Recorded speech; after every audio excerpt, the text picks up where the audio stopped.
मैं तेरे उपदेशों और चितौनियों को मानता आया हूँ, क्योंकि मेरी सारी चाल चलन तेरे सम्मुख प्रकट है। बृहस्पतिवार 14 मार्च 2024। आज के मनन के लिए मैंने आप ही के लिए चुना है गिनती अध्याय 14 और उसका 17वां वाक्य। सो अब प्रभु की सामर्थ की महिमा तेरे इस कहने के अनुसार हो।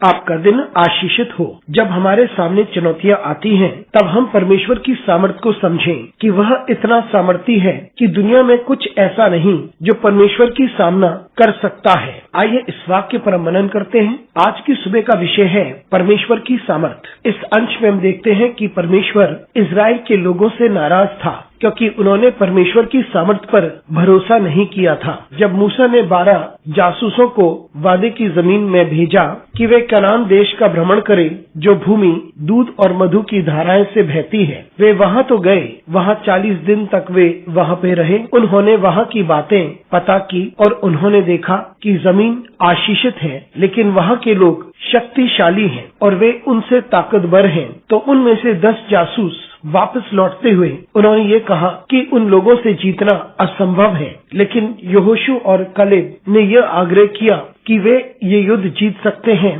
क्योंकि परमेश्वर उनके साथ है। लेकिन फिर भी जो 10 जासूस थे, वे इस बात पर अड़े रहे कि वह जीत नहीं पाएंगे, क्योंकि वहां के लोग उनसे शक्तिशाली हैं। उस वक्त परमेश्वर उन पर नाराज हुआ और वे उन्हें समाप्त करना चाहता था। लेकिन मूसा परमेश्वर के सामने आया, उसने आग्रह किया और उसने कहा कि ये उसके लिए महत्वपूर्ण है कि वह इन लोगों को सुरक्षित रखे, क्योंकि जब वे मिस्र देश से बाहर निकले थे, लोगों को पता था कि परमेश्वर उनके साथ चलता है, कि परमेश्वर उनके आगे आगे चलता है। वही उन्हें सुरक्षा प्रदान करता है और वही उनकी अगुवाई करता है और वही उन्हें वादे की जमीन तक पहुंचाएगा। लेकिन यदि रास्ते में ये लोग समाप्त किए गए, तो मिस्र देश के लोग और आसपास की जमीन के लोग यह कहेंगे कि प्रभु उन्हें वाचा की जमीन तक पहुंचा नहीं पाया, इसलिए उसने उन्हें खत्म कर दिया। मूसा ये नहीं चाहता था कि ऐसा हो और उसने परमेश्वर से आग्रह किया, ताकि परमेश्वर की सामर्थ इजराइल के लोग ही ना देखें, लेकिन चारों ओर के लोग भी